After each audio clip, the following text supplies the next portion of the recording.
नाज़रीन अस्सलाम वालेकुम। नाज़रीन, गुज़िश्ता रोज़ इस प्रोग्राम में हमने एक बड़ी तेज़ुतुंद और बड़ी एक सैर हासिल बहस में कराची के उन डॉक्टर्स को सपोर्ट किया जिन्होंने वज़ीर आज़म पाकिस्तान जनाब इमरान खान साहब से ये मुतालबा किया था कि माह रमज़ान में, रमज़ान के मुक़द्दस महीने में मसाजिद को खोलने का जो फ़ैसला तरावी के लिए हुकूमत ने किया है, उस फ़ैसले पर नज़र सानी की ज़रूरत है।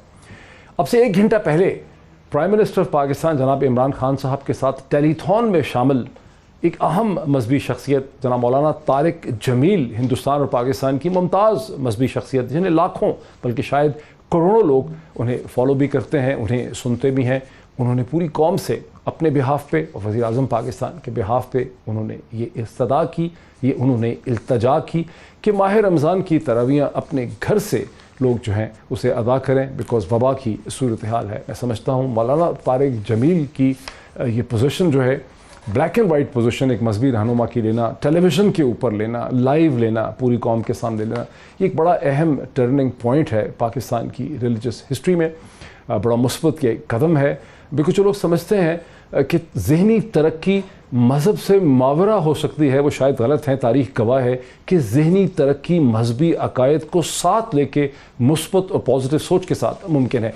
यही आज स्टार्टिंग पॉइंट होगा मेरी डिस्कशन का। मुझे कराची से professor of pulmonology, Indus hospital Karachi के प्रोफेसर ऑफ पल्मोनोलॉजी यानी फेफड़ों के लंग्स के जो माहिर हैं प्रोफेसर डॉक्टर सुहेल अख्तर साहब, वो मुझे कराची से वाया लिंक ज्वाइन कर पाएंगे। मुझे ज्वाइन करेंगे डॉक्टर शहबाज गिल, रहनुमा है तहरीक इंसाफ के, मुझे लिंक के ज़रिए ज्वाइन कर सकेंगे। डॉक्टर फ़ारूक सलीम साहब माहिर माशियात हैं, कमेंट करते हैं, कॉलमिस्ट हैं, पॉलिटिकल और इकनॉमिक कमेंट करते हैं, मुझे वाया वीडियो लिंक ज्वाइन कर सकेंगे। और मुझे पाकिस्तान की मुमताज़ जर्नलिस्ट मज़हर अब्बास साहब और कॉलमिस्ट जो हैं वो मुझे फ़ोन लाइन से ज्वाइन करेंगे। So very warm welcome to all my guest once again. अगर मैं आगाज़ कर सकूँ प्रोफेसर डॉक्टर सुहेल अख्तर से। प्रोफेसर साहब अस्सलाम वालेकुम, वार्म वेलकम, बहुत शुक्रिया आपके ज्वाइन करने का। वालेकुम अस्सलाम वरहमतुल्लाह। प्रोफेसर साहब, शायद गालिबन कल जो प्रेस कॉन्फ्रेंस थी, प्रेस ब्रीफिंग थी डॉक्टर्स की प्रेस क्लब कराची से, शायद आप भी वहाँ पे मौजूद थे। अब से एक घंटा पहले मौलाना तारिक जमील ने प्राइम मिनिस्टर के टेलीथॉन में पूरी कौम से जो इस्तदा की है, आप समझते हैं ये काफ़ी है या मज़ीद प्राइम मिनिस्टर को अपने फ़ैसले को बाकायदा रिव्यू करने की ज़रूरत है? अल्लाह ताला ही की तरफ हमें रुजू करने की सबसे पहले ज़रूरत है। जहाँ तक तरावी का ताल्लुक़ है, उससे पहले मैं आपकी गुफ्तगू सुन रहा था। आपने कहा हमारी प्रेस कॉन्फ्रेंस जो थी वो उलमा से अपील थी मसाजिद के बारे में। मैं ये वाज़ेह कर दूँ, ये एक्चुअली गवर्नमेंट की और तरफ और आवाम की तरफ और सिविक सोसाइटी की तरफ, सिविल सोसाइटी की तरफ अपील थी कि हम सब मिलकर इसके फैलने को रोकें, जो कि सबसे मुअस्सर तरीक़ा घरों में रहने का और बाहमी मेल जोल के तरीक़ों को मिनिमाइज़ करने का है। इसमें ज़ाहिर है इम्प्लीमेंटेशन तो हुकूमत की करनी की तरफ से है, लेकिन हमने अपनी तौर पे, माहिरीन के तौर पे जो हम फिगर्स देख भी रहे हैं और जो पेशेंट की बढ़ती हुई तादाद भी देख रहे हैं और उनकी सीवियरिटी में जो इजाफा होता चला जा रहा है वो भी देख रहे हैं, हम उससे परेशान थे। और हमने अपने आदाद शुमार जो हम पेश कर सकते थे वो रखे, अपनी आगे की मुश्किलात आवाम के सामने रखी, हुकूमत के सामने रखी और इसके साथ पुरजोर अपील की। और ये मैं आपको यानी आपके इल्म में होगा कि ये कोई पहली अपील नहीं थी, ना कोई पहली प्रेस कॉन्फ्रेंस थी, ना कोई पहली रिक्वेस्ट थी। ये शुरू अरसे से, जब से हम ये देख रहे हैं दूसरे ममालिक में, फिर पाकिस्तान में भी आया कि ये किस तरह फैलता है कोरोना का वायरस, एक से दूसरे फर्द में, मेरे ख्याल में मुझे उसको रिपीट करने की ज़रूरत नहीं है। तो इसके लिए अभी तक ना हमारे पास कोई वैक्सीन है, ना कोई ट्रीटमेंट है। सिर्फ एक ही ज़रिया रह जाता है कि अपनी इसके नंबर ऑफ केसेस को किसी तरह से स्लो डाउन कर दें। और स्लो डाउन करने से ये फ़ायदा होगा कि एकदम से अगर एक हुजूम आया एक पॉजिटिव केसेस का, उनमें जाहिर है सब सिक नहीं होते, लेकिन 15% जो कि फिगर्स हैं या 20% ऐसे हुए जिनको हॉस्पिटलाइज होने की ज़रूरत पड़ी और तकरीबन 5% के करीब जिनको क्रिटिकल केयर ICU की ज़रूरत पड़ी। तो वो अगर थोड़े थोड़े आते रहे तो शायद अल्लाह ताला के हुक्म से हम लोग उसको कोप कर पाएँ, चाहे हम उसकी वेंटिलेटर की तादाद बढ़ा भी दें, लेकिन हम एकदम से उसको नहीं कोप कर पाएंगे। तो इसमें तमाम फैक्शंस को इसमें अपना रोल प्ले करना पड़ेगा। लेकिन डॉक्टर साहब, जब लोग हर जगह मिल सकते ये कहते हैं जो प्रेसिडेंट आरिफ अलवी के साथ उन्होंने 20 नुकाती स्टैंडर्ड ऑपरेटिंग प्रोसीजर बनाया है, जो उन्होंने एहतियाती तदाबीर की हैं, जब वो ये कहते हैं कि हम मसाजिद में एहतियाती तदाबीर इख्तियार करेंगे, वो जो 20 पॉइंट उनका एग्रीमेंट है प्रेसिडेंट आरिफ अलवी के साथ, उसमें एज अ डॉक्टर, चूंकि आप प्रोफेसर हैं पल्मोनोलॉजी के, यानी फेफड़ों के, लंग्स के, तो उसको वो जो SOP है वो आपको ठीक नहीं लगता, वो नाकाफी लगता है, उसमें आपको क्या रिस्क लगते हैं? मुझे साहब, रूल्स जो है ना वो ये सोचकर बनाए जाते हैं कि टारगेट ऑडियंस जो है वो उसको कितना फॉलो कर सकती है। आप बताइए, मैं अपने आप से सवाल करता हूं कि पाकिस्तान में कितने लोग रेड सिग्नल पे रुकते हैं, कितने लोग जो है कोई क्यू लगानी हो तो एक दूसरे पे चढ़ नहीं दौड़ते। तो डिसिप्लिन अगर बिल्कुल लिखा हुआ अमल हो जाए तो बहुत अच्छी बात है, लेकिन ऐसा महसूस हो रहा था कि शायद कुछ मसाजिद में, बल्कि हमें मालूम हुआ है कि उस पर अमल हुआ भी है, लेकिन अक्रॉस द बोर्ड अमल हुआ है ये हमारे इल्म में नहीं है। तो इसलिए अगर किसी पॉइंट को इम्प्लीमेंट करने में कोई दुश्वारी हो रही हो तो उसको अक्रॉस द बोर्ड एक्सपेक्ट नहीं करना चाहिए। यही प्रिंसिपल दुकानों पर के लिए भी है, यही प्रिंसिपल्स बड़े डिपार्टमेंटल स्टोर्स के लिए भी है और हर जगह के लिए है। तो हमारा ख्याल था कि स्कूल्स के लिए, कॉलेजेस के लिए, लूप होल्स या जी बिल्कुल, मतलब ये था कि मैं एक बात में बहुत यानी यकसू हूं पर्सनली, वो ये कि इनोवेशंस जो है ना हम लोग 1 महीने से 2-3 महीने से ढूंढ रहे हैं। इनोवेशंस ये कि हम वो काम कर भी लें, जैसे मिसाल के तौर पे शॉप खोल भी लें लेकिन हुजूम ना लगे, मसाजिद में नमाज हो भी जाए लेकिन हुजूम ना लगे, वॉक थ्रू गेट्स की बात हुई, सैनिटाइजेशन की, फासले से करने की, लेकिन मतलब हमारा ख्याल ये है कि इस पे अगर 50% भी अमल दरामद हो जाए तो बहुत आप समझ रहे हैं कि कोई शॉर्टकट है। डॉक्टर साहब जरा मेरे साथ रहिए, डॉक्टर साहब मेरे साथ रहिए, बिल्कुल मैं आपकी बात समझ गया हूं, मैं और पार्टिसिपेंट्स को भी इस पे ले आऊं। डॉक्टर फरूख सलीम साहब, आप जो भी लिखते हैं, जो भी कहते हैं, नाज़रीन मुझे कहा गया कि मुझे एक ब्रेक लेनी है, ब्रेक के बाद इसी पॉइंट से हम बात को आगे बढ़ाते हैं। नाज़रीन वेलकम बैक। मैं वक्फे से पहले डॉक्टर फरूख सलीम साहब से ही बात करना चाह रहा था। डॉक्टर फरूख सलीम साहब, मैं अगर आपकी तरफ आ सकूं, आप चूँकि हर बात एदाद शुमार से करते हैं, स्टेटिस्टिक्स से करते हैं, एक साइंटिफिक एनालिसिस जो है वो आप उसका प्रेजेंट करते हैं, आपकी तमाम तहरीर, आपके कॉलम्स जो हैं उसमें यही चीज़ होती है। जब डॉक्टर साहब को आपने सुना, प्रोफेसर डॉक्टर सुहेल अख्तर कह रहे हैं कि तमाम जगहों को जो है बंद करना है, आप तो अब क्या आप समझते हैं कि जो जैसे एक स्कूल है, जो एक कॉलेज है, जो एक शॉपिंग मॉल है, जो एक जिम है, जो एक ओमनी बस है, जहाज़ है, उसको हम स्टेटिस्टिकली उसी तरह से देख सकेंगे, या मस्जिद है उसको उसी तरह से देख सकेंगे जैसे हम एक केमिस्ट की शॉप को देखेंगे, एक हॉस्पिटल को देखेंगे, करियाना और रिटेल स्टोर की दुकान को देखेंगे in terms of impact?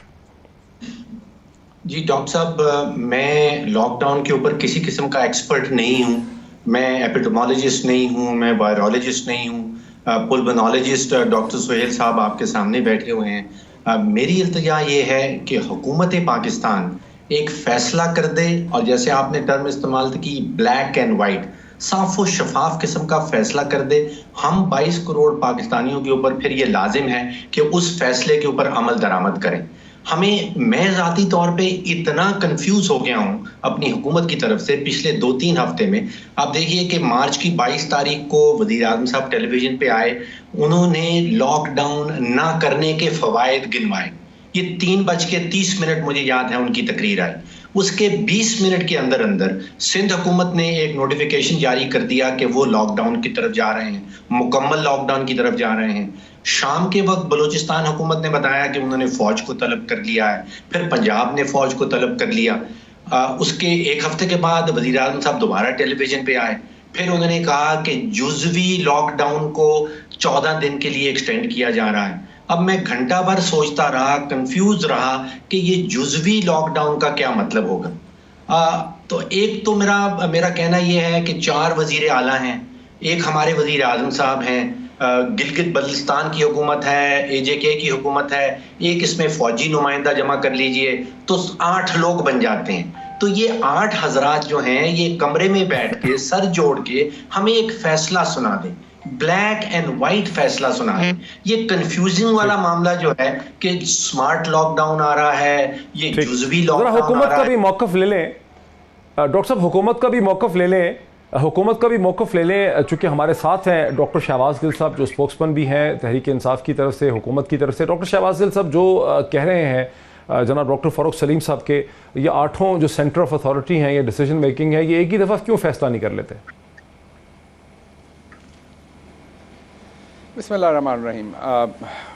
Moid, देखिए, ये पहली बात तो ये है, हमें ये समझना पड़ेगा कि ये ब्लैक एंड वाइट नहीं है, ये कोई इकोनॉमिक्स की या मैथमेटिक्स की इक्वेशन नहीं है, ये एक सोशल इशू है, सोशल डायलेमा है हमारे सामने, जिसमें एक तरफ लोगों की जान और ज़िंदगी है, दूसरी तरफ लोगों का ज़रिया माश है, तीसरी तरफ गरीब आदमी जो भूख के साथ मर सकता है वो है, तीसरी तरफ आप जैसे मेरे जैसे लोग हैं जिनके घर में खाना भी है और घर में एम्पल जगह भी है, जिनको बहुत लॉजिकल लगता है कि सख्त तरीन लॉकडाउन होना चाहिए क्योंकि हमारी एक नेचुरल बायस है, because we afford that argument is good for us, because हमें वो ठीक लगता है क्योंकि हमारे लिए वो बिल्कुल ठीक है। और एक दूसरा शख्स है जिसके पास एक ही दिन का खाना है और अगले दिन का खाना नहीं है, और अगर आपने इंडस्ट्री बंद कर दी, उसके पास अब पैसा नहीं है, उसे नहीं पता अगले दिन की रोटी वो कहाँ से लाए, उसके बुरे हाल है, तो उसके लिए बिल्कुल काबिल कबूल नहीं। एक तीसरा इसमें, क्योंकि इन्होंने 8 गिनवाए, एक और सेगमेंट ऑफ सोसाइटी है जो समझती है कि आइन उनके मज़हब की आज़ादी उनका बेसिक राइट है, और आइन के मज़हब की आज़ादी के जो आइन उनको एक इख्तियार देता है कि वो अपनी मजहबी इबादत कर सकते हैं, वो तैयार नहीं है कि आप मस्जिदों को ताले लगाएं।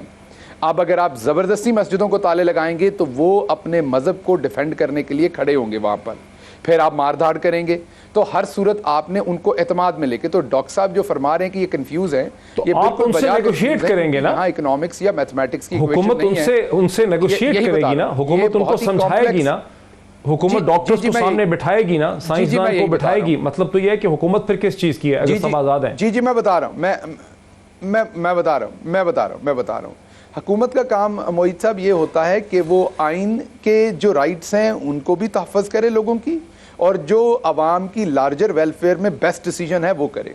हुकूमत ने तमाम उसमें जो NCC में डिस्कशन होती है उसमें डॉक्टर्स भी मौजूद थे जिन्होंने ब्रीफिंग दी, तमाम लोगों से डिस्कशन करके पाकिस्तान के मरूजी हालात को देखते हुए कि यहाँ पे जो गरीब है उसको आप कंटिन्यूस लॉकडाउन में नहीं रख सकते। एहतियात का आलम मैं बता देता हूँ। पहली बात तो आपको पता है कि मैं खुद मेरा दरसो तदरीस से ताल्लुक़ है, तो उस हिसाब से मैं डॉक्टर्स की बहुत इज़्ज़त करता हूँ, और इस टाइम तो डॉक्टर्स की और भी इज़्ज़त करना हम पे इसलिए फ़र्ज़ है कि वो फ्रंट लाइन के ऊपर अपनी जान को भी सामने ना रखते हुए अपने ये फ़राइज़ अंजाम दे रहे हैं, तो इसलिए डॉक्टर्स की इज़्ज़त हम सब ने करनी। हैविंग सेड दैट, मैं ये बात क्लियर कर दूं कि कल की प्रेस कॉन्फ्रेंस देख लें डॉक्टर्स की और आज की प्रेस कॉन्फ्रेंस देख लें। कल की प्रेस कॉन्फ्रेंस माज़रत के साथ कुछ लोगों ने कहा कि जी मैंने उसमें सियासत की बात की तो बहुत गलत कर दी, वो इसलिए की कि जो चीफ मिनिस्टर सिंध के मीडिया के ऑफिस है वो कल की प्रेस कॉन्फ्रेंस का मीडिया को मैसेजेस भेज रहा था, जो आज मैंने ट्वीट भी किया, इसलिए मैंने उसे जोड़ा कि ये सिंध हुकूमत सियासत कर रही है। डॉक्टर्स को कुछ नहीं कहा, मैंने सिंध हुकूमत को कहा जो ये सब कुछ कर रही। दूसरी बात, उस प्रेस कॉन्फ्रेंस को देखें और आज की देखें, क्योंकि वहां पर सबसे पढ़े लिखे लोग बैठे हुए हैं। मजहब में तो चले हम इस टाइम स्टीरियोटाइप कर रहे हैं ना कि मजहब में हम शायद आप ना कह रहे हो, लेकिन बहुत सारे लोग 2-3 इशू खोल दिए, कहने की कोशिश करते हैं कि उन्हें कोई परवाह नहीं, उन्हें कोई परवाह नहीं। एक मिनट बात कर लीजिए, बात कंप्लीट कर लीजिए। आपने 2-3 इशू खोल दिए, कल की प्रेस कॉन्फ्रेंस देखिए, आपने 2-3 इशू खोल दिए। मैं जानना चाह रहा था मजहर अब्बास की तरफ, आखिरी जुमला आप जाइए, लेकिन आखिरी जुमला आप कल की प्रेस कॉन्फ्रेंस देखिए और आज की देखिए, क्या लोगों के दरमियान 6 फीट का फासला था? कल की प्रेस कॉन्फ्रेंस आज की देखिए, जो सामने साफी हजरात बैठे हुए हैं, क्या वहां पे? तो जनाब हमें पूरी कौम को एहतियात करनी है, हम कोई भी एहतियात नहीं करते, ये बात सच है। हमें एहतियात करनी है, और एहतियात जो है वो ना हमारे, जब हम मेडिकल के लोगों को देखते हैं वहां पे प्रॉपर एहतियात हो रही है, आज की ना हमारे पॉलिटिशियन प्रॉपर एहतियात कर रहे हैं, ना मीडिया के लोग कर रहे हैं। मैंने आज की प्रेस कॉन्फ्रेंस देखी, मैं क्विकली डॉक्टर साहब का इस पे रद्द-ए-अमल लेना चाह रहा हूं, मुझे लेने दीजिए। प्रोफेसर साहब, ये जो चीज़ कह रहे हैं डॉक्टर शहबाज गिल के, कल की जो प्रेस कॉन्फ्रेंस थी वो दर हकीकत सिंध हुकूमत की सियासत का एक शाखसाना था और आज की प्रेस कॉन्फ्रेंस का फ़र्क था, ये इस पे क्या है आपका रद्द-ए-अमल? हाँ, ये आप मुझसे पूछ रहे हैं? अब्बास की तरफ भी आता हूँ। जी आपसे भी, फिर मजहर अब्बास सर, क्योंकि उनका भी प्रेस क्वेश्चन डायरेक्टेड। जी अल्हम्दुलिल्लाह, डॉक्टर्स को तो वो कह रहे हैं कि कल की प्रेस कॉन्फ्रेंस डॉक्टरों की जो थी वो सियासी नोयत की थी। सियासत तो आप सियासी लोगों से पूछ लें। कर दूं, मैं मेरा ये कह ख्याल रहा हूं कि उसमें सिंध गवर्नमेंट इन्वॉल्व हो रही थी। डॉक्टर्स शायद सियासत नहीं करना चाहते, लेकिन सिंध हुकूमत उसको ये रंग दे रही है, सिंध हुकूमत उसको उछाल रही है। मैं ये बात कह रहा हूं। इस सवाल का जवाब तो मेरे ख्याल है आप सिंध हुकूमत के किसी स्पोक्समैन से पूछ लीजिए। मैं सिर्फ इतना कह सकता हूं कि हमारी बेचैनी में रोज बरोज इजाफा जब से हो रहा था, पिछले एक हफ्ते से, जबकि हम देख रहे थे कि हमारी फिगर जो है एक्सपोनेंशियल राइज कर रहे हैं। और उसमें हाल ये था कि 26 फरवरी गालिबन पहला केस आया और उसके बाद 50 दिन तक 16 अप्रैल तक तकरीबन 6,700 के करीब केसेस हुए। और उसके बाद 5 दिन के अंदर उसमें इजाफा जो हुआ 2600 का हुआ, 2700 का। तो ये अच्छा, इसमें हमें कोई ऐसी हैरत भी नहीं थी, क्योंकि जो एपिडेमियोलॉजिकल ग्राफ हम दूसरे ममालिक में देख रहे थे, जिससे हमें कोई शुबा नहीं है कि हमारा मुल्की ग्राफ जो है वो कोई बहुत ज़्यादा मुख्तलिफ होगा। तो हम ये एक्सपेक्ट कर रहे थे कि now the time has come to tighten your seat belts. और उस वक्त हम ये महसूस करें, और उसी वक्त तकरीबन हमने देखा कि रिलैक्सेशन की बात होने लगी। अच्छा, और उसी वक्त हम ये देख रहे थे कि हमारे हॉस्पिटल सैचुरेट होते जा रहे हैं। यानी तकरीबन 5 हॉस्पिटल, हम कराची की बात कर रहे थे, बेसिकली हम सब कराची के डॉक्टर्स थे उसमें, कि तकरीबन 6 हॉस्पिटल्स कराची में जो एलोकेटेड हैं इनके लिए, उसमें 3 या 4 हॉस्पिटल्स में फुल था, जिसमें इंडस्ट्री में जिसमें काम करता हूं कैपेसिटी था। एक्सपेंशन हो रही है, लेकिन it is something for beyond. और बाकी में तकरीबन कहीं 60% और कहीं 80%। और ये जो हम ग्राफ देख रहे थे, इसमें प्रोपोर्शनेट ऑफ क्रिटिकल केसेस देखें तो हमें नजर आ रहा था। So we were actually sensitizing the government के please and government and other factions of the society to a ground reality. The time to lockdown is actually now.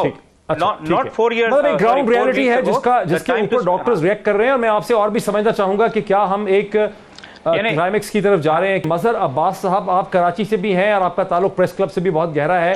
आपको क्या लगता है कि डॉक्टर्स की पोजीशन महज एक पॉलिटिकल पोजीशन? मुझे ये बता दें कि उसमें डॉक्टर्स ने सियासी बात कौन सी की है, कौन सी ऐसी बात की है उन डॉक्टर्स ने जो पॉलिटिकल है। यानी वो स्पेसिफिक बात कह रहे हैं, स्पेसिफिकली बात उन्होंने की है। उन्होंने कंसर्न शो की है कि जी देखिए, इसकी वजह से जो वायरस अगर फैला और मरीजों की तादाद में बेइंतहा इजाफा हुआ, तो हमारी वो कैपेसिटी नहीं है कि उसको लुक आफ्टर कर सके। इसके अलावा उन्होंने कौन सी बात की है? प्रॉब्लम ये हो रही है मोहित कि हमने खुद सियासी लोगों ने एक क्लिनिक्स खोल दी हैं, हम खुद मरीजों के इलाज कर रहे हैं, हम खुद मर्ज का इलाज कर रहे हैं, हम खुद बता रहे हैं कि क्या करना चाहिए। जो डॉक्टर्स हमें बता रहे हैं हम उसे फॉलो करने को तैयार नहीं है, उसको हम पॉलिटिक्स का हिस्सा बना रहे हैं। अभी बेरोजगारी की बात हुई, बिल्कुल ठीक है कि भूख की सूरत हाल बहुत खराब होगी, बेरोजगारी की सूरत हाल। मुझे बताएं कि क्या हुकूमत, वफाकी हो या सूबाई हुकूमतें, उन मजदूरों को कोई कानूनी तहफ़्फ़ुज़ देने जा रही हैं जिनकी जो बेरोजगार होंगे, जो बड़ी तादाद में फैक्ट्री से निकाले जाएंगे? कोई कानूनी तहफ़्फ़ुज़ दिया जा रहा है क्या? इस मुल्क से कभी भी कानून के मुताबिक बरखिलाफ क्या इस मुल्क से कॉन्ट्रैक्चुअल सिस्टम खत्म करने की बात कर रही है कोई हुकूमत? प्रॉब्लम ये हो रही है कि हमने लॉकडाउन बमुकाबला बेरोजगारी बना दिया है, हमने लॉकडाउन बमुकाबला वायरस बना दिया है। प्रॉब्लम यह है कि जहां कोई सोल्यूशन नहीं हो, किसी कोई मेडिसिन अवेलेबल नहीं हो, वहां प्रॉब्लम यही आ रही है कि इस वबा को रोके कैसे। लेकिन मजहर हुकूमत स्मार्ट लॉकडाउन करना चाह रही है ना। हुकूमत को एहसास है कि पूरा 2 महीने आप सारा रिटेल का सेक्टर, दुकानें, इंडस्ट्री, एक्सपोर्ट, ट्रकिंग, ट्रांसपोर्ट बंद नहीं रख सकते। जो खतरा स्कूल का है, कॉलेज का है, मिनी बस का है, पब्लिक ट्रांसपोर्ट का है, हवाई जहाज का है, शॉपिंग मॉल का है, जिम्नेजियम का है, वो मसला केमिस्ट की शॉप का नहीं है। हॉस्पिटल को खुला रखना है, ट्रक को चलना है, हुकूमत ये करना चाह रही है, मेरी अंडरस्टैंडिंग है। बिल्कुल ठीक है। मैं हुकूमत की नीयत की बात नहीं कर रहा कि उनकी नीयत खराब है। वो उनका एक सोचने का परसेप्शन है, एक दूसरा परसेप्शन है और एक डॉक्टर का परसेप्शन है। मैं सिर्फ ये बात कर रहा हूँ, जैसे मजहबी हवाले से डॉक्टर शहबाज गिल ने बात की कि जी हम आइन के मुताबिक आप ये नहीं कर सकते, तो फिर आइन के मुताबिक आप ये कैसे कर सकते हैं कि अगर वायरस फैला तो हम मस्जिदें बंद कर देंगे? फिर आप ये कैसे बात कर सकते हैं? और मैं आपको बताऊं, 3 दिन पहले यही डिफेंस फेज 1 के एक पेश इमाम ने मुझे फोन किया, जो मुझे जानते नहीं थे, कहीं से उन्होंने मेरा नंबर ले लिया। उन्होंने कहा जी हमसे डीएचए वाले ये तो कह रहे हैं कि आप रोजाना इसकी धुलाई करेंगे मस्जिद की, लेकिन हमें पानी कौन देगा उस धुलाई के लिए। तो यहाँ कराची के प्रॉब्लम्स बहुत मुख्तलिफ हैं। यहाँ पानी अवेलेबल नहीं है, मसाजिद साफ कैसे, धुलवाई कैसे जाएंगी रोजाना की बुनियाद पे, और जो तादाद का आपको अंदाजा नहीं है कि कराची में कितने लोग जाते हैं। अनफॉर्चुनेटली मौलाना तारिक जमील की अपील में बड़ा दर्द था, बड़ा दम था, बहुत से और लोगों ने भी की है, लेकिन हमारे यहाँ जो फॉलो करते हैं चीजें, वो जाहिर है हमारे नुक्ते नजर इतने मुख्तलिफ हैं कि हम उसके मुताबिक चलते हैं और वो वायलेशन होगी। हमें सड़कों पे वायलेशन नजर आती है, मुझे रोज नजर आती है वायलेशन उसकी। तो ये पढ़े लिखे लोगों की बात कह रहा हूं मैं, ये कच्ची आबादियों की बात कर रहे हैं। आप मुझे बताएं, चाहे मैं इसमें सूबाई हुकूमत को भी जिम्मेदार। बिल्कुल सही कह रहे हैं आप, क्योंकि कराची बहुत बड़ा शहर है, हमें इस्लामाबाद में उतनी वायलेशन नजर नहीं आती। यहाँ पर जो डिप्टी कमिश्नर और पुलिस है वो बहुत अच्छी इंप्लीमेंटेशन कराते हैं, हमें नजर आते हैं। बहुत ही कम कोई क्राउड या कोई ऐसी मजमे की शक्ल हमें देखने में नजर नहीं आई है, मैं देखता रहता हूँ। डॉक्टर शहबाज गिल साहब, हम तो जब प्राइम मिनिस्टर ये कहते हैं कि मुझे एक हिकमत अमली से स्मार्ट लॉकडाउन करना है, तरीके से चलना है, हम तो उस आर्गुमेंट को सपोर्ट करने की कोशिश कर रहे हैं कि जो स्मार्ट लॉकडाउन है वो डिफरेंशिएट करेगा कि स्कूल का रिस्क ज़्यादा है, कॉलेज का रिस्क ज़्यादा है, यूनिवर्सिटी का रिस्क ज़्यादा है, असेंबली हॉल का रिस्क है, शॉपिंग मॉल का रिस्क है, जिम्नेजियम का रिस्क है, पब्लिक ट्रांसपोर्ट का रिस्क है, हवाई जहाज़ में बैठने का, एक कंटेनर वाली जगह में बैठने का रिस्क है, और मस्जिद का भी उसी तरह से रिस्क है। लेकिन एक केमिस्ट शॉप का, एक रिटेलर का, एक करियाना स्टोर का वो वाला रिस्क जो है वो नहीं है। तो शहबाज गिल साहब, हुकूमत ने जब एक लॉजिक ले डाउन की है तो फिर किसी वजह से भी हुकूमत अपनी बेसिक साइंटिफिक लॉजिक को वायलेट तो नहीं कर सकती, कभी आइन का सहारा लेके, कभी कानून का सहारा लेके। मोई, देखिए बात यह है कि ये सारी डिस्कशन कब शुरू हुई। हमारे डॉक्टर हजरात, हमारी दूसरी सारी, अगेन मैं किसी को इल्ज़ाम नहीं दे रहा, मैं एक तो हमारे यहाँ हम सबको आज़ादी चाहिए राय की, लेकिन दूसरे की राय को हम आज़ादी में नहीं लेते। उसको हम कहते हैं हमला कर दिया उसने। भाई आपके पास अगर आज़ादी है तो मेरे पास भी राय रखने की आज़ादी है ना, मुझे भी राय देने दीजिए किसी चीज़ पे अगर मैं राय रखता हूँ। मैं तो सिर्फ ये गुजारिश करता हूँ कि मुझे भी राय देने दीजिए, खुद भी राय दीजिए। तो मेरी राय सिर्फ ये थी कि जो मैं मीडिया का बंदा हूँ, जब मुझे सिंध गवर्नमेंट के चीफ मिनिस्टर हाउस के अंदर से रीजन का है झगड़ा, नहीं मैं बता रहा, वो एक और बात है, मैं कोई और बात कह रहा हूं। मैं ये कह रहा हूं कि पहले दिन से सिंध गवर्नमेंट एक चीज के ऊपर पॉलिटिक्स कर रही है, और वो कह रही है कि हमने हार्ड लॉकडाउन किया है, पंजाब और दूसरी जगहों पे सॉफ्ट लॉकडाउन हुआ है। जब हम नंबर्स देखते हैं तो हमें कोई फर्क नहीं लगता। डॉक्टर साहब से पूछ लें बैठे हुए, जब नंबर देखते हैं आप डाटा में, सिंध में भी वैसा ही स्प्रेड है, पंजाब में भी, बल्कि सिंध में ज्यादा स्प्रेड है। तो इसका मतलब या तो हार्ड लॉकडाउन जो है वो हमने चाइना में तो देखा काम करते हुए, इसका मतलब यहां पे जुबानी जमा खर्च है। कल जो सियासत की बात की कि सिंध गवर्नमेंट कर रही, वो इसलिए की कि सिंध गवर्नमेंट के चीफ मिनिस्टर ऑफिस में से मीडिया को कहा गया कि इस प्रेस कॉन्फ्रेंस को जरूर कवर करें। मैंने इस तनाजर में बात की। अब मैं दूसरी तरफ आता हूं कि आप कह रहे हैं कि आइन, देखिए ये सारी डिस्कशन शुरू हुई जब उलमा के साथ बात हुई और मसाजिद में तरावी पढ़ने की ये बात शुरू हुई। उससे पहले 8 दिन पहले जो है वो हमने इंडस्ट्री खोलने की बात की, तब तो कोई बात नहीं हुई। अच्छा, अब आ जाते हैं स्पेसिफिक मामले पे। आपकी एक राय हो सकती है, मेरी इसमें जो लोग कहते हैं घरों में नमाज पढ़े वो कम मुसलमान नहीं है, वो भी उतने ही मुसलमान हैं जितना कोई कहता है कि हमने मस्जिद में जाके पढ़नी। यहाँ किसी का ईमान टेस्ट नहीं हो रहा, मैं किसी को फतवा नहीं दे रहा किसी का कम ईमान है, सब मुसलमान है, सब बराबर के मुसलमान है, इसमें कोई शक नहीं। मसला सिर्फ यह है कि आइन उनको बुनियादी इख्तियार देता है। अगर आपके तमाम उलमा इस बात पे मानने को तैयार नहीं है कि हमने मस्जिद बंद नहीं करनी, हमने वहां पे जाके इबादत करनी है, तो क्या गवर्नमेंट के पास एक ही तरीका रह जाता है कि तशद्दुद करे? तो आप मजहर साहब मेरे से बहुत सीनियर है, आप बहुत सीनियर हैं, आपको लगता है आपने बात नहीं की होगी? ये देखिए, जो आईनी हक है ये तो स्कूल का भी है, प्राइवेट स्कूल का भी, बहुत सारे दौर हुए। ये आईनी हक तो प्राइवेट स्कूल का भी, डॉक्टर साहब, जो आईनी हक की जिसकी तरफ आप बात कर रहे हैं, ये तो प्राइवेट स्कूल का भी है, कॉलेज का भी है, यूनिवर्सिटी का भी है, शॉपिंग मॉल का भी है, इंडिविजुअल का भी है, हजाम का भी है, बार्बर का भी है, ये तो सबका है आईनी हक। खाली मजहबी रहनुमाओं का आईनी हक तो नहीं है ना। मोहिद इशू ये है कि आप इंटेलेक्चुअली आप भी जिस चीज को इस टाइम मैं पैडल कर रहा हूं आप उसके अगेंस्ट बिलीव कर रहे हैं, विच इज परफेक्टली रॉन्ग। जैसे मैंने आपको कहा हम सब बराबर के मुसलमान हैं, इसलिए शायद मैं आपको कन्विंस ना कर सकूं, तो मैं सिर्फ अपना पॉइंट ऑफ व्यू दूंगा। यहां पर मैं पॉइंट ऑफ व्यू आपको ये दे रहा हूं कि फरूख सलीम साहब, डॉक्टर फरूख सलीम साहब, आपको बात समझ आ रही है? शहबाज गिल साहब की वो ये कह रहे हैं कि मजहबी उलमा जो है उनका जो आईनी हक है वो बाकी सारे पाकिस्तानियों से ज्यादा है। मुझे तो ये समझ आई। मोईद हमने टेलीविजन के ऊपर तरावीह शुरू करवाई पूरे पाकिस्तान के लिए एक टाइम में, जो कुछ हुकूमत कर सकती थी वो किया।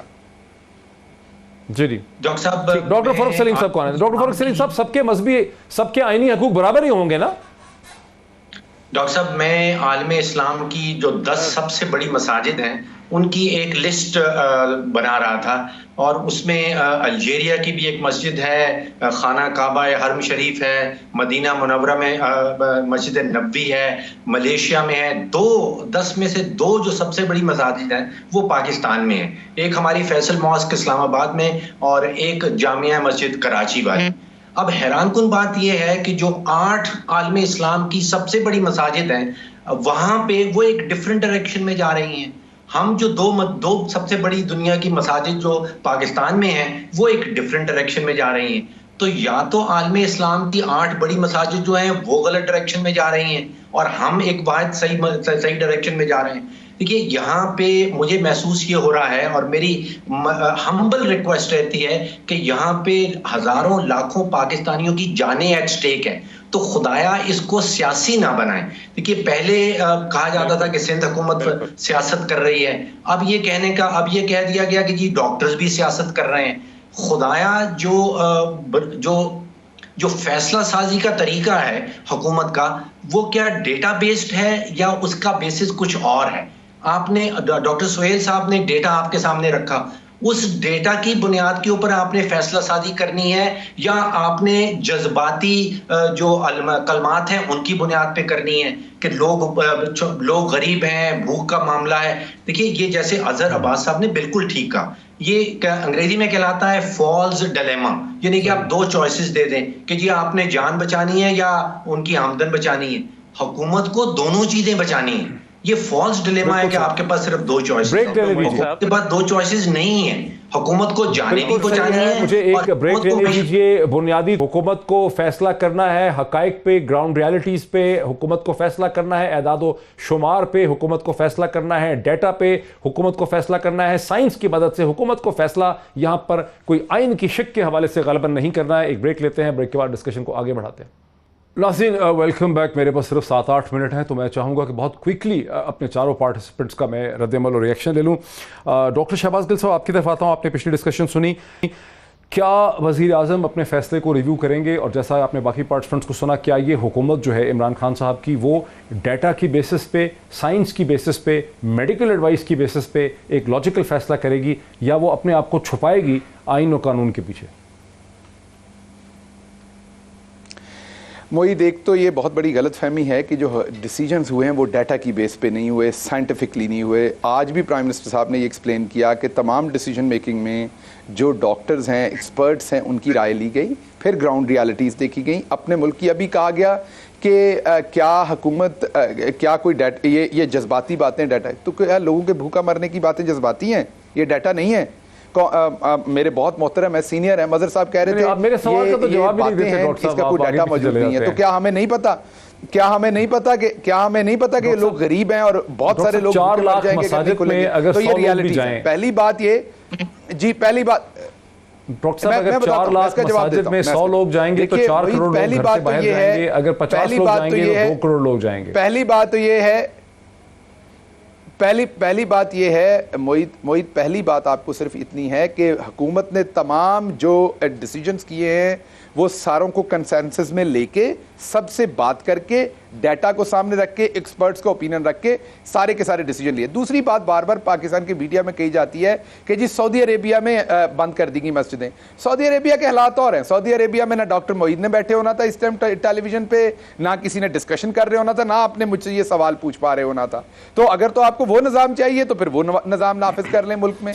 पाकिस्तान का जो आइन है वो लोगों को फंडामेंटल राइट देता है, मुझे आइन के तहत लोगों की तरफ चले दें, उसी आइन में जो की हमें तरफ चल पावर रहे है, हम उसमें कर रहे हैं। जंगल का कानून नहीं है वो, जो हमारे पास कैपेसिटी उसमें उलमा से मशावरत करके हमने उनको भी देखा, हमने ये भी देखना कि हमारा मजदूर ना भूखा मर जाए। तो सारी चीजें देख के हमने ग्राउंड रियलिटीज पे डिसीजन लिए। मजहर अब्बास साहब, ठीक है डॉक्टर साहब, मजहर अब्बास साहब, बुनियादी तौर पे पाकिस्तान का निज़ाम हुकूमत कमजोर है, पाकिस्तान का निज़ाम हुकूमत कमज़ोर है, गवर्नेंस मॉडल कमज़ोर है, यहाँ पर इसे कहते हैं उस तरह से लॉजिकल और रैशनल डिसीजन मेकिंग हो ही नहीं सकती जैसी कि सऊदी अरब में होती है, दुबई में हो रही है, अबू धाबी में होती है, तुर्की में हो रही है, मलेशिया में हो रही है, इंडोनेशिया में हो रही है, जैसी चीन में हुई है।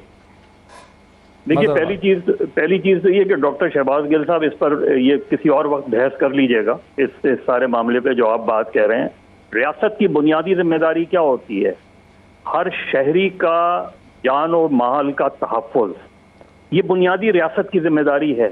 एग्जैक्टली। अब इसके नतीजे में खुदा न खास्ता ये वायरस मैसिव अंदाज में स्प्रेड होता है, लोगों की हलाकतें होती हैं, तो क्या रियासत अपने आप को जिम्मेदार करार देगी अपने फैसलों का? ये एक्सेप्ट करेगी कि अगर इसके नतीजे में ये सूरत हाल होती है तो रियासत जिम्मेदारी लेगी और कि हाँ, मेरी पॉलिसी की वजह से ये हुआ है। होती है इस बात के ऊपर।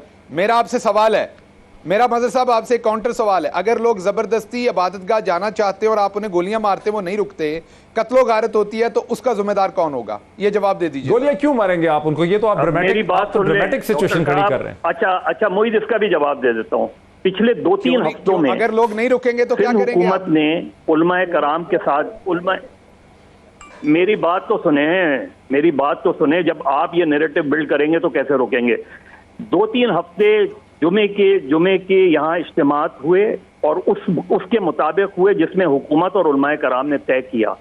5 और 6 सिर्फ 2 वाकयात हुए थे, एक लियाकताबाद में, एक औरंगी टाउन का वाकया भी जुमे की नमाज के बाद हुआ था।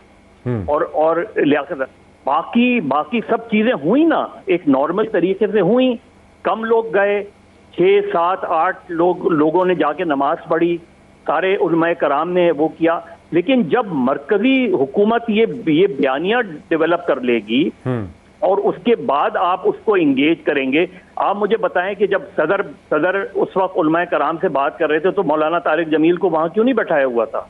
उन्होंने वहां दूसरे ऐसे लोगों को क्यों नहीं बैठाया था कि जिनका नैरेटिव बिल्कुल सही कह रहे हैं, घरों में बैठे? बिल्कुल सही कह रहे हैं। मैं जरा क्विक डॉक्टर साहब, अगर आप क्या समझते हैं कि अगर माह रमजान में तरावी के लिए लोग 1-1.5 घंटे के टाइम में घर से निकलते हैं और 4 लाख अगर मसाजिद हैं और 100 लोग निकलते हैं तो 4 करोड़ लोग निकलेंगे, अगर 50 लोग निकलते हैं फी मस्जिद तो फिर 2 करोड़ लोग निकलेंगे, तो इससे स्टेटिस्टिकली स्पीकिंग रिस्क कितना बढ़ जाएगा? The more the people, the more the social aggregation, the more the risk. ये स्प्रेड ऑलरेडी शुरू हो चुका है, इसको सिर्फ स्लो डाउन करने की ज़रूरत है। रमज़ान एक ऐसा महीना आ रहा है कि जिसमें हर आदमी की रिलीजियस हो या कम रिलीजियस हो, उसकी मसाजिद की तरफ, इबादत की तरफ खुद ही रुझान बढ़ जाता है। हम तो सिर्फ ये कह रहे हैं कि अल्हम्दुलिल्लाह किसी ने भी ये नहीं कहा कि नमाज ना पढ़िए, ये नहीं कहा कि अल्लाह से दुआ नहीं मांगिए, हम तो सिर्फ ये कह रहे हैं कि और ज्यादा मांगिए। लेकिन अगर एहतियात करते हुए कर लिया जाए तो मुझे यकीन है कि अल्लाह ताला वो भी सुनेगा और हमारी जानें भी महफूज रहेंगी। Quick comment from doctor Farrukh Saleem sir, time मेरा खत्म हो गया। डॉक्टर फरूख सलीम साहब, आपका क्विक कमेंट लुकमा ले लूं। जी डॉक्टर साहब, हुकूमत पे ऊपर ये फर्ज है कि वक्त मेरा खत्म है।